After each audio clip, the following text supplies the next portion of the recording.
Yeah, I mean, we're here at the Tiger Schulmann's headquarters here in New Jersey. Fantastic facility. I love coming here visiting with the three fighters who I feel almost at home with as a Bronx guy. We've got Bronx, Manhattan, Queens, ready to go here in Jersey, getting ready to go at MSG at the UFC event, November 2nd. There's so much to talk to you guys about because this is a unique situation that you've all kind of grown up in the Tiger Schulmann system and come through here over the years. Talk about it. I talked to you Shane, about it, talked to you, Julio, about it, but I didn't get to talk to you too much about it previous stuff.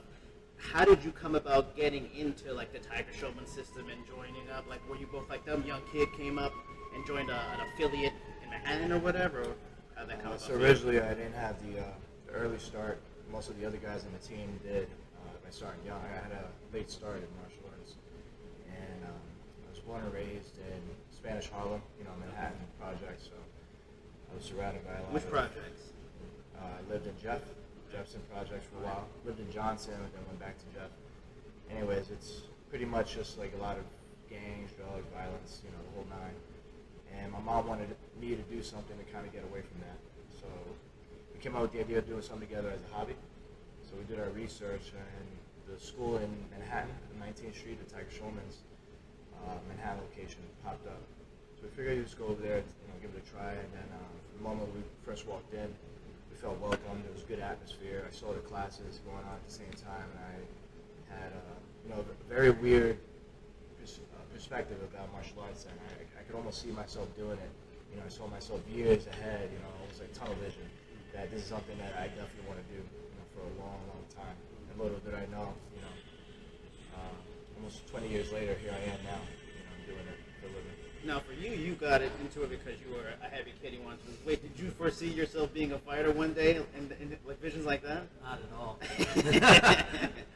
I was just more focused on me. It's like I just needed to do something for me something that would just help me build myself. Like I wanted to not be that kid that just sat on the beach and not take off his shirt because I have roles. Yeah. And I didn't feel comfortable the way I looked. But it's 18 years later, just through hard work, here I am. And it's been quite a journey. I look back at it and it's like, holy crap, accomplished so much, from just getting in shape the way I wanted to, and then kind of unlocking this other side of me. I was like, holy crap, I got talent. Like I can be really good at this. And that's something that my coaches, made me believe, and they were like, go for it, pursue it, go compete, it'll make you better. And I just fell in love with competing, and here we are today. Shane, your story similar, a mix of both, different? I'd say probably a little different. I saw the Ultimate Fighter 2 on TV, and I watched the UFC Unleashed episode right after, and I saw Matt Hughes slam Carlos Newton onto the ground, and I was like, what is this? I was like, you can do what? Instantly started watching the Ultimate Fighter 2. I missed the first season, and I already knew that's exactly what I wanted to do. I didn't want to fully embrace it because I was nervous, and I was like, I can't do that. I mean, I want to try to train it, but I don't think I can do that ever. Started training it, and then it was like for my first class, I found Tiger Schulmann's gym, which is actually in my neighborhood. We're still 15 minutes away. And I was like, oh, okay. Me and my friend signed up for the 1 month trial. Didn't miss one day for the entire month. Signed up right after that, and the rest is history. Now, I talked to Tiger about 2-3 months ago. He was explaining that the Tiger Schulmann is like a formula to everything. Like when he has certain fighters come in, if they're from the very beginning like you guys, they kind of grew him into a certain style they prefer. If he brings people in, he has to make sure they're kind of down with that style. What are your thoughts? Do you feel there is a formula? Do you feel that Tiger Schulmann's gym has a fight style, every fighter has a style, or is it there's a taste of the formula, but everybody kind of does their own thing? I think there's definitely a formula, without a doubt. There's not a single fighter in our fight team who has not been through a system that we've adopted and had for many years, to be able to formulate the perfect fighter, to be able to go out there mentally prepared, physically prepared. And one of the things that we're most known for is our conditioning and, our ability to just go out there and pretty much like fight to the death because of our preparation. But our preparations are just, part of a much, grander scheme. There's a lot of cogs and gears involved. Tiger is the mastermind, him and his brother, the mastermind behind it all. And there's definitely a formula to the, very first day when people come in as a white belt. We go through a system. then they're taken into the fight team. There's a system for that. You know, there's definitely a lot of systems and a lot of moving pieces. And it's constantly evolving. The system's changed and gotten better since even when we started. Why do you feel it evolves? Is it just because new people come in and new mixes of personality styles, or he just sees the sport I evolve? think the sport evolves, so he's not stuck in the Stone Ages. He's constantly evolving with the sport, making That's sure that we're getting pretty better. much it's pretty much what made him so successful. Like, you know, while other places stayed, you know, just Traditional. like, you know, this one art's like, no, this is the way we have to do it. He's like, no, let's learn jiu-jitsu. Let's take in wrestling. He just continues to evolve. And the thing is, you know, when we all started, you know, even his point is like, you know, we're not known to be fight schools. We're just for the average person to learn self-defense. We are like the 1% that took it to that next level, and then, you know, and other people who we train or they're trained along us, you know, then they decide to take that route. But you know, he just stuck to him and just teaching the regular person self-defense, how to get in shape, how to take care of themselves, and then, you know, of course, we do involve people in competition, but we were the 1% that took it further. So it's like, it's insane the journey that we've all taken to get to where we are. But you know, we never really started off that way. We're just students learning martial arts. Because, you know, because in MMA, so many fighters, they go through their life story, they go through jiu-jitsu, wrestling, whatever, Muay Thai, and then they find, when they're already an adult, they find where they want to train at. You guys are different that you did it really early. You know, do you feel because, you know, in some instances, you did it as from kids up, is there like a deeper devotion to being part of the Tiger Schulmann's team? Is it much deeper than, oh, David Cormier, I'm ATT, I'm ride or die ATT. It's much more than that, because you guys came up from kids to men in this system. So it's Tiger Schulmann's for life. You want to represent the brand on another level because you've been a part of it and you know what it's all about from the beginning. Absolutely. I feel like for as long as man has stood in this world, everyone has always wanted to fight for their tribe, you know, to represent who their family, where they're from, their culture, their home, you know, whatever it is that they stand for. And because we've been devoted for many years, it's been pretty much our life. And one of the biggest things that, you know, we attribute our success to is, you know, our coaches, Tiger, his brother, and all the people who have trained us have given us 100% of their devotion. And they want us genuinely to succeed. You know, there's no, I don't believe that there was any selfishness involved on their end. They just truly wanted us to be successful at whatever it is we do, whether we fought or we owned or ran our own school. But because of that devotion, it gives us more incentive and more motivation to go out there and represent our home, to represent our tribe, and to show everyone what Tiger Schulmann is about. Because they've given us so much, we want to give back. Well, you're nodding. What do you think? I totally agree. He has such a better vocabulary, better way to say it. I'm like, I'm not gonna try and keep up with that, but that's nail on the head. It's one thing when you do it, like fighting for yourself. It's awesome to win, but when you're fighting for not just yourself, but for your family and for your team, you're doing it for them, and you're making them happy, getting that win. It feels even better than just doing it for yourself. I mean, I want to win for myself. Of course, we all want to win because we're all competitors, but when we win and we see how happy it makes our coaches and our teammates and our family and our friends, that feeling is indescribable. And what's even more fascinating when I talk to him about it, and I can see why it's a deeper thing for all you guys, that when talking Tiger, he's talking about setting you guys up for life after fighting, being instructors in your own school stuff. Like I know you run the one in Queens. Are you both do gyms on your own instructing? I own Shane Noon. You? He has the one in Chelsea. Yeah. He's in Chelsea right now. a school in downtown Manhattan area. I'm in New Windsor, but I'm only there one day a week right now. I'm just focused on fighting right now. When I'm done with fighting, cross that bridge. How important is that? I mean, like that's you don't have that a lot of places. Set up for life after. Look, some people fight until they just, you know, you see some fighters who they should be done, but they continue to fight more, and They can't. it's hurting. They know It's hurting. Yeah, they have nothing else to pull on. So he's like, you know, he's supporting our decision to go into fighting the way, but he also is like, our major thing is making sure that you guys have something after that. So it's not just fighting. That's it. It's like you have your school, you have a successful life. It's like, and you can keep going. Now, like I mentioned before, I mean, we got Lyman, Manhattan, Julio, Queens, Shane, Burgos, Bronx, 4 times, then eventually Morrison.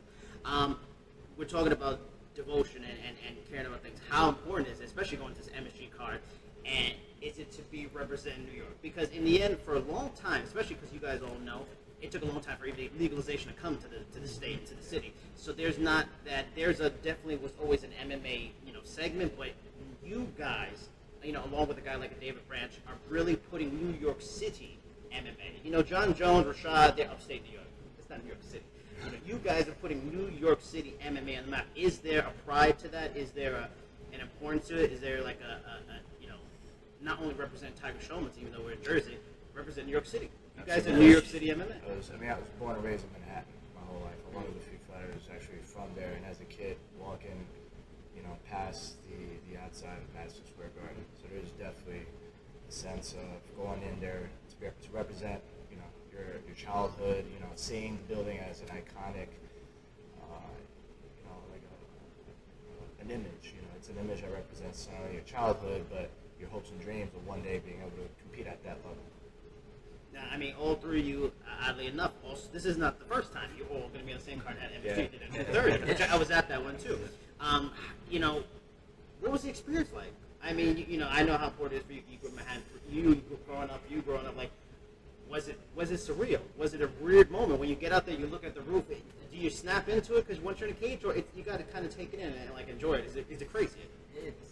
It's a crazy feeling because it's like the most iconic, fights happen there. And we appreciate it. New York, we appreciate it more than anybody else. Everybody else knows it, but we know, like, the Garden. We look at the roof and go, holy shit, it's a big deal for us. Yeah, so it's a and fire. we are part of it. Yeah. Look, last time we all freaking went out there and we just put on a show.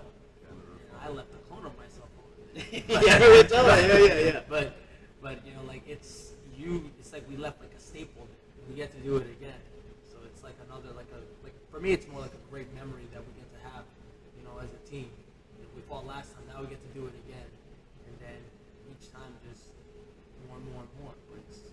But we are a staple in there. Does that add something to it for all of you, and not just as New York is going in it, but you're three dudes, all from Tiger Schulmann? It's not just a New York thing, it's not a me thing, it's also a team thing. Does it add pressure at all, or more motivation? I don't think we've openly talked about it. Between the three of us, it's kind of like a mutual understanding. We stay quiet about it, but at least for me, one of the things that popped out in my head was, I can't speak for them, but it's probably a similar mindset, is that when we go there, it's like in the military, you think of your brothers, you go out there and you're there to do your part, and then you have to kind of focus on you as much as you're focused on your partners. You want them to do well, you're nervous for them, Sometimes as a fighter, and I'm sure all fighters could attest to this, is that you get more nervous for your teammates than you do for yourself. I sure do. I go in there and I'm fine, but if someone else goes in there and now I'm nervous, I'm sweaty, But so part of it, I think, involves embracing that, but also learning how to channel it and focus on you. Because then when you go out there, you do your best, and then your teammates will feel good about that because you want to come back to that locker room with that energy, that good energy, and then pass it on, go back to Shane, like, yo, good luck, and then we feed off of that. Not take over, their time, but also in training too. I think it pays off a lot because of this energy that we have on that. That's more so. I feel like training. Like I've been training with both these guys so I can curse them. Yeah, sure. Fuck it. I got a bad mouth. But yeah, training in just the training room when it's you by yourself, it's awesome. But when it's you and your two guys that are going to war on the same exact day, it's like you're preparing for war. It really feels like kind of like that military kind of style thing with the vibe's crazy. You can feel the energy in the room. Yeah, it's the best. You agree you're part of like elite special forces represent Tiger Schulmann in New York City? Hell yeah. Now, I want to talk about go into the fights, leading up to this, leading up to the fights you had. Now, for you, Lyman, you fought Damian Maia. Was, getting, you didn't get the win. Was that a tough fight to get past in terms of it was a big fight? Damian Maia, you're former champion, championship contender in two divisions. Or was that more of a learning process for you? You've been at the highest level. You were Bellator champion. And was that like a learning process, from taking that and knowing what you need to do next to continue to be at an elite level in the UFC now instead of say Bellator? Fighter, you have to have resiliency, be able to take good and bad, and let it help you become a better fighter for the next fight you go out there for. It was a great experience. I look back at it and say to myself that I fought, you know, in considerably enemy territory. Even though Brazil was great to me, the crowd was actually, you know, very, very respectful, very nice, but it's still not your home. You know, he's a home, not only the hometown favorite, but he's like a hero over there. You know what I mean? He's big, and to fight someone at that level, you know, I walked away, even though I didn't have the win, I walked away with a notch on my belt saying that, you know, I was able to compete against somebody who was high level. So that, going forward, helps with confidence, knowing that I fought really, you know, one of the top guys in the entire world, you know, in my division. So it helps if you see it that way. I think in life everything's just perspective, and you know, even though it wasn't a win, it was still an experience. And experience at the end of the day is what pays off for your next fight. Now you've experienced fighting Maya, and you fought Ben Askren and Bellator, right? Yes. What do you think of that fight, Askren and Bellator in Singapore? What do you think is going to come out in that one? I don't know, man. They're so different. Yeah. Nobody understands their pressure until you've actually competed against them. Askren, everyone's like, oh, just roll and defend, but you don't know when he touches you. There's just. And then Myers is different. He's very just.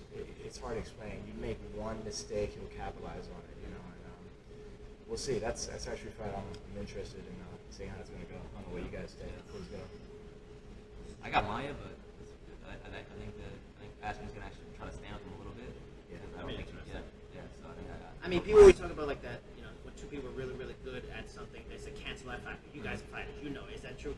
Is that do you think that happens? Yeah, for sure. So do you think it'll end up being a stand-up brawl? I think like someone's gonna get knocked out. I think Really? Askren's always going to rely on that takedown, and Maya, he can pull guard at any time. Honestly, he comes off his back, so it might cancel out. But I do think one of them. I think both of them are going to go for the takedowns. Honestly. Now, Shane, for you, you know, 2-fight winning streak, ranked number 12. Were you at all like surprised that you didn't get another ranked fighter for this fight, especially since Cal McHater, right in front of you, he got a Magomed Sharipov, and he's going to be like a main event rush, or he's going to be the co-main in Boston. Were you expecting a ranked fighter for this, or was this more about getting on this New York card so you were able to take whoever came? I was definitely expecting a ranked fighter. There was nobody, basically. So they were like, him, and I was like, I don't care. I need to get paid. I got a family to feed, so yeah, let's fight. I mean, aside from, you know, getting paid, is there a danger in a fight like this for you? Is it almost every lose-lose? fight is danger. I mean, if you look at it as a lose-lose, then you're already losing. You know what I mean? If I go out there and I knock this guy out and make a highlight reel out of it, that's a huge win. You know what I mean? I can win that 50K bonus. That's what I'm going for. So it's a win-win. That's what I'm thinking about. Yeah. Julio, I was watching your fight earlier. Big bounce back win for you. Kicked this guy in the head. Pretty impressive. Now you got Hakeem Dawodu coming up at Madison Square Garden. A lot of hype behind him. A lot of talk about him. What are your thoughts? Is the hype legit? You know what? I don't even pay attention to that. You know, whether I'm fighting somebody who has a lot of hype behind them, somebody who doesn't, it's like an opponent's an opponent, and we're just gonna go in there and I'm gonna scrap with this guy. It's you know, like, look, for me, like I used to put a lot of pressure on myself for a fight for no reason, and like I got nothing to lose. I'm gonna go in there and I'm just gonna freaking lay it all on the line. That's it. I'm gonna have fun. If I don't have fun, then I'm not enjoying what I'm doing. Like, and look, anything can happen in a fight. He has a lot of hype behind him. Okay, cool. Like, that's great. I'm just a guy that's just climbing up, and I'm slowly gonna creep up on everybody. So that's it. Now, when I interview people, I mean, there's always the question, oh, what do you think of this person you're going to fight? What's the dangers? What is it? But since we have all three of you here, high-level, UFC-level fighters, I'm going to pose the question to your team. I'm sure you're all working together. You kind of know who each other's fighting. So for Julio, you're fighting Dawodu. Lyman, Shane, what do you think of this matchup with him? What do you like about it for Julio? Where do you feel Julio has to be careful? You know, what do you think about him fighting Julio? I like that there is hype because Julio's going to beat this kid, and then hype's going to be behind Julio. There's been hype behind Julio. I believe Julio's going to make it to the top. These guys are both going to make it to the top. Sometimes when someone is built at a monument, you know, at a level that is so great, this, that, and the other, then the person that they discount as like the guy that's supposed to lose against someone is the guy that ends up being, you know, at the top. So they can hype up whoever they want as, you know, the guy he's fighting. But I believe Julio's going to make it out on top. He's training his ass off. And I'm not just saying that to say it. You know, we all see each other train every single day. So. Yeah, I like this matchup a lot for him. It's kind of like Julio. He's so well rounded. His wrestling is phenomenal. His striking, obviously, Golden Gloves champ. He's fought in the Garden in 3 different sports before. You know what I mean? He's done Golden Gloves. He's done Muay Thai. He's done MMA. He's probably one of the most well-rounded guys I've ever trained with. And on top of that, his conditioning is second to none. He does not get tired. So I think this is a phenomenal matchup for him. And I don't only see him winning, I see him getting finished. I know that you're friends, but when you hear that, does it feel good?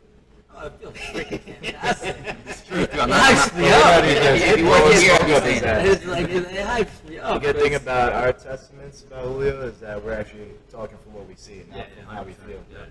How we feel, we love Julio, but we actually see him train, so we see all the behind the scenes stuff. A lot of things that people actually don't see at all. They just see the end result. But we're here every single day, busting our asses, sweating, bleeding, training hard every day, so we can attest to each other's hard work. Now you fight Chancer Country, Shane, Julio. What do you think of that matchup for them? I think it's a perfect matchup for mine.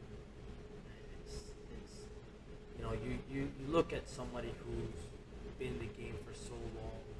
Like I feel like this guy, he's one of these guys who's up and coming.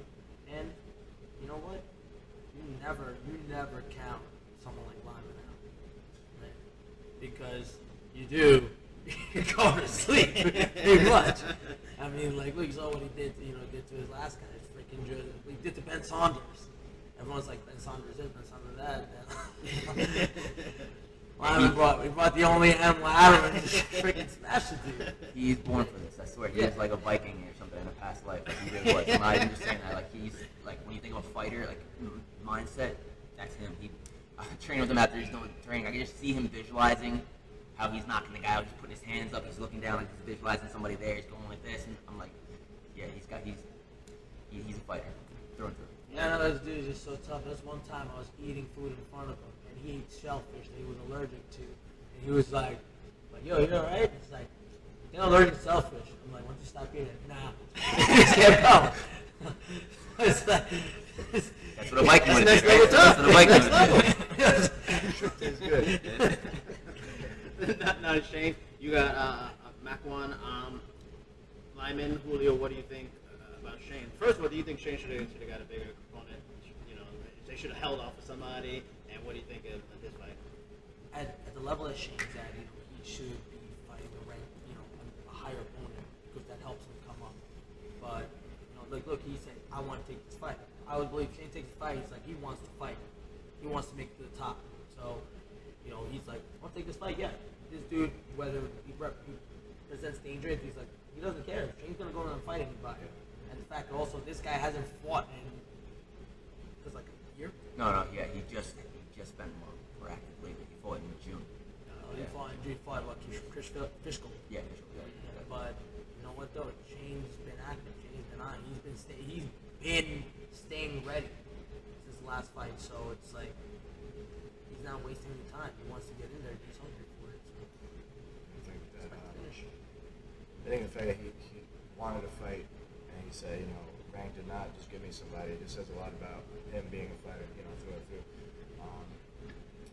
A lot of people, I don't know if they're aware or they know about his story. He was born basically, physically speaking at least, not meant to fight because of his back, and he's been through a lot of shit, with his spine, everything, to be able to correct it. But I feel like in a sense that was also a gift from God, to tell him like, listen, all that pain you're going through, this is why you're a fighter, because you went through what you went through. You bred yourself to become a fighter, to make it to the top, to make it at the level that he's at, which is amazing. He's fought, we just saw Cub Swanson fight the other night, and he's fighting dudes that I back in the days would watch and spectate, and that's freaking awesome.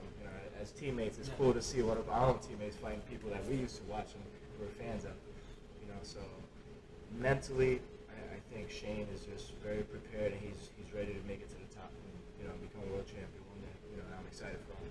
Also, watch for both of them. Just mentally, man. There's such a mental game that's involved in fighting that people think it's just all physical.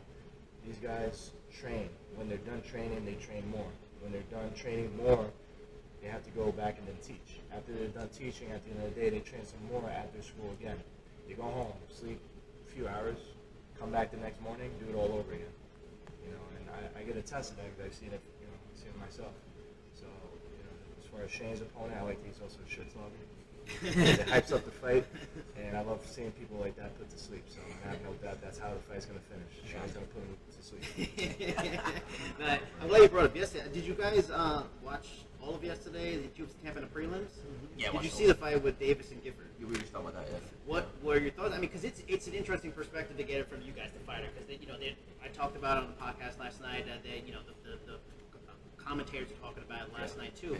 You guys, the fight, you're going to want to keep fighting. But when you see something like that, do you say like, "Damn, the referee or the coach needs to kind of step in, save this guy"? 100%. I mean, the coaches, I get it. I think his dad was in the corner, which I mean, it's your son, man.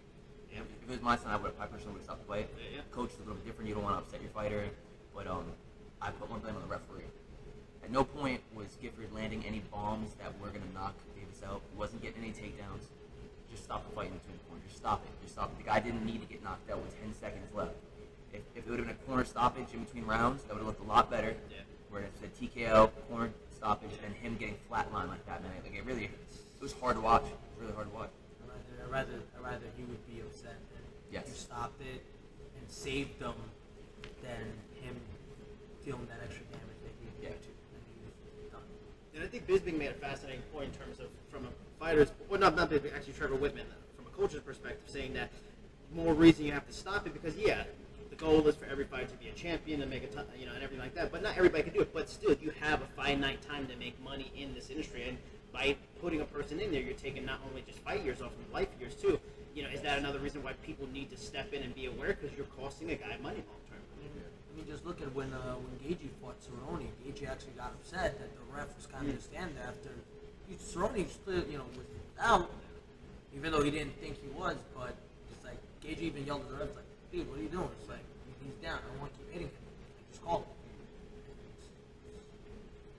But the ref's job is also a tough one. You don't.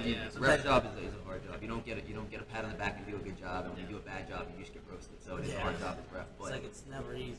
Yeah, fighter safety is important. That was a little much, too much for me.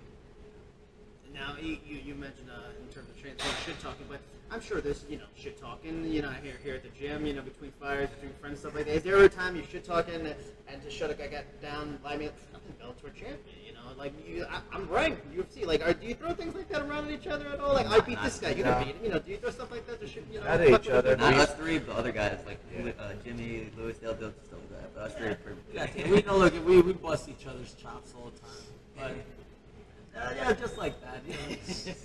We're like bro talk. Yeah. You get these boxers that come in. Oh, yeah, that's the one. That's the best. It's nothing better and more genuine than outsiders. They come in and not only they legitimately want to try to knock you out and prove a point, which is great for us because it's good training, it replicates realism. Fight.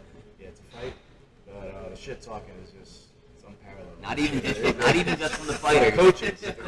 Really? The boxers coaches. Sometimes, really? It's pretty funny. Sometimes you'll be sparring with the guy and you're like, I kind of like this guy, but his coach is talking so much smack that I want to beat you up so bad. Do you is that something like almost like technique you have to learn to shit talk? Is it a natural thing? Like when I think you got to learn how to control that emotion when you're going back and forth, where you don't put too much stock into it. Yeah. Like where you're like, I just gotta rip his head off, and you open yourself up and get caught in stupid shit. So it's good that we have that. We face that in here. You guys agree? I think you definitely have to be able to harness that energy because it depends on who you ask.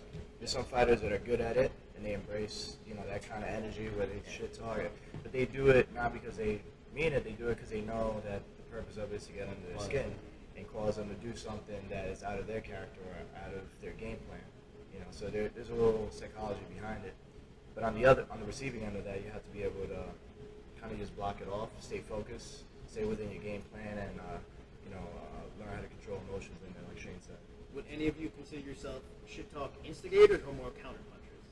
You were talking a little bit of Cum Swanson, right? I don't know. No, you weren't? I'm a big Cup Swanson fan, man. I was talking shit. The only time I've ever talked shit is when I fought Pepe because he was talking shit to me. Okay. But other than that. Well, you were actually just saying, "Let's go." he was like, "Don't run tomorrow. Don't run." I was like, "Run." I was like, "I'm not running. What are you talking about? Shut up." All I remember is after his weigh, like when they do the weigh-in face-off, he's like, "Yeah, let's go." Pepe starts taunting him. I was like, "But he just say, let's go." Now, always when I've been doing the video interviews stuff like that, I always like to ask a person what are their passions and stuff they enjoy away from fighting, because this consumes your life, and plus you have your families and stuff like that. Now I'll ask that too, but since we are together as a group and you know each other well, you guys are cool teammates, friends. Like, are there things y'all like to do together, like hang out, like watch movies, or just watch them eat? That's the best thing. That is literally like my other passion. I freaking love food, man. If I show you my phone, I could just scroll for all the pictures I've saved, everything I plan on eating after the fight. Because we're in New York City, so there's a million options. So I got it all saved. But besides fighting and my family, food, like fighting, family, food, and tattoos. Those are my 4 things. That's he's got a shit ton of cool things he likes to do. He's the most interesting man in the world. I don't do anything. What is some of these things? I must know. Tattoos as well. Him and I share that. Shooting. I go a lot of shooting. Okay. Bike riding. Riding around bikes, off-road on my truck. I do a lot of hiking. Take my dog out hiking, stuff like that. We go night hiking usually. I don't know. Try to avoid getting into trouble late at night too. Driving riding around. I go to like this railroad where I'm like riding on the road and stuff. Get a cool picture though, right? Yeah. No, but for me, a lot of it is do a lot of reading as well. Favorite my books? presses. I'm all over, to be honest. I do a lot of research and I do a lot of reading, for my mind, just get my mind right before a fight. But it kind of distracts me from fighting. I would say a lot of it is shooting. Do a lot of indoor range shooting, and I just picked up riding a motorcycle now. Okay. Julio? Me, I just like to eat, watch some anime, play some video games. All right. So favorite cuisine and favorite. What game are you playing right now? Right now, I'm playing Days Gone. Okay. Just doing a motorcycle with guns and tattoos, shooting zombies. He's living his life through the video game. The Last of Us 2? The Last of Us 2? Oh, yes. Can't wait I for downloaded the It's out? remastered. No, it's like I still. yeah. I'm not even that big of a video game junkie. That game was phenomenal. The new one that's coming out. Remastered, I downloaded it. I haven't played the game now yet. Can't wait What for about it. Resident Evil, the new remastered Resident Evil I Part 2? got that one. Red Dead Awesome. Redemption was Awesome. great. I'm a big Resident Evil fan too. I know, like, I'm trying to get into Borderlands, but play Super Smash Brothers. I'm not too into the open world. I just like a storyline. That's why I love. Yeah, that's why I love Spider-Man game, because it had great story and had great open world. Great game. Yep. Last of Us was a movie. Yeah. Yes. They Yes. can make that into a movie. My wife was watching me play it. She was Yeah. just like, "Go play the game right now. Let's go." Such a good game. I was added to the Metal Gear series. Oh, You guys ever played? I feel like the better they got more complicated. Like they got more complicated, but like the original, the PlayStation 1 is still my favorite one. Yeah. Like the original, Yep. like fighting Liquid Snake on top of Metal Yeah, Gear. I yeah, still Metal remember Gear that Rex. shit like Oh, it was You yeah. see yesterday. the GoldenEye that coming out remastered. Oh, that. Oh, GoldenEye. really? What? Yeah. I remember Toys R Us. Oh, With the hat. Now, Lyman, you mentioned like you like the read books and stuff like that, to kind of get your mind. How much is doing stuff for fun part of it, doing fun, but just not thinking about fighting for all you guys? You need distractions, with sometimes anything that overtakes your life starts feeling like it's consuming. Yes. And anything that's consuming starts kind of draining you of energy. Not that we're against fighting, we love what we do, but it's good to have distractions. If one of the other things I don't really talk about openly, but one of the things I do a lot of is meditating. And in essence, meditation is basically a distraction from the real world and all the stimulations around us that are both negative and not good for us. So I think Shane and Julio, like things that they say that they enjoy doing outside of fighting, it's like meditation. It's a good way to kind of take the focus off of fighting for a little bit, because they're also fresh. It keeps it fresh. Yeah. Because then when you go back to it the next day, like, oh, all right, I'm ready to train hard today. But if all it is training and training and training and fighting and training and fighting, and it's just you're in that world so much, that you start to kind of almost like emotionally repel from it. You gotta also figure, like, aside from training in the mornings, you got we also teach. So it's not like when we're done here, okay, we go to another life. There is no other life. There's still training others. And it's not fighting necessarily, but it's still in the fighting realm. So I think, to answer your question, it's very important to have something that's distracting. because it keeps it fresh, keeps our minds fresh. They don't have a kid yet, but I have kids, so that's a huge distraction for me. Yeah. It's like I'm not, when I'm with her, I mean, you gotta find that happy medium. Sometimes it's hard to cut it off and not think about the fight when I'm with my family, because obviously I'm so competitive that I want to win. I obsess over it, but you gotta try to find that switch, and sometimes I do have trouble turning it off. Not only that, like this takes a freaking toll on your body. Like sometimes I'm just so shot from training, like I don't want to do anything when I get home. I get home and I feel like a bum. I'm like, I told my wife, I'm like, I'm sorry, I don't have energy to go do anything right now. Like I just want to hang out and chill at home. So once I'm like right after the fight, the weight of the world is off your shoulders, and it's the best feeling. I just want to be with my family. It's a lot of balancing in life because like we're putting a lot of things on. Look, like for me, like I've had to deal with that. Like for me, it's like, I'm going we're going training, teaching, and it's like we're putting off going out, partying, doing this, doing other things, and sometimes it's like even like they say, it's like we're so tired even to our other half. It's like I'm sorry that I'm exhausted right now, and even like with family, like for me, I had a lot of trouble balancing. Like I would be, sometimes I feel like shit. It's like I'm not reaching out to my family, see how they are sometimes. It's like I feel like I gotta be balanced. Even like with some of my closest friends, which I'm always like so grateful for. So, like through high school, I'm like, I reach out, I'm like, dude, thank you for being so supportive. Like I know we haven't been able to hang out, but it's like, I'm like, well, let's after my fight we'll do this. It's like just reaching out. It takes a lot of balancing. Is being like part of being a fighter, obviously we all know the basic stuff, but is it walking a fine line not to get burnt out? Oh Yeah. Definitely is. yes, 100%. Is that like the mental battle of camp, just not getting burnt out? Just Yeah, trying to. that is. Yeah. A lot of people don't understand that. It's a physical sport because obviously we're training all different disciplines of the sport, doing our cardio on top of that. But it gets redundant after a while and mentally drains you. Where you're just like, it's emotional. yeah. You have bad sparring day, you freaking start crying. Just like, Yeah. Feel like a little girl. Like, There's some days that we spar, we're yelling at each other. Yeah, like 2 weeks ago. It was like it's not meant to be towards you. I'm sorry, I'm just having a bad day. It was like, it's okay, I get it. I get it. It's interesting because you hear us talking about that side of it, but on the other side of it, there's a love of it and appreciation because of exactly what they just said. Because there's so much sacrifice involved in what we do, so much basically forging like weapons out of us. We're turning ourselves into human weapons, which means there's a lot of mental commitment, emotional commitment, spiritual commitment. There's just so much of you that you have to commit, at least if you want to succeed, and be great at it, that it takes over all the other aspects of your life. He has a daughter, he has a family at home, he has his girlfriend, they live together, they spend time. My girlfriend as well, we live together. So even when we're not there, we're still in the fight. We're physically there with them, but we're not there. I don't know if you guys. It's like and we feel bad. We feel bad because we love them, and part of what motivates us to do it, wholeheartedly is them. But when we're there physically, we're not there mentally. So it's definitely, even when we're not training, it's still always in our minds. Do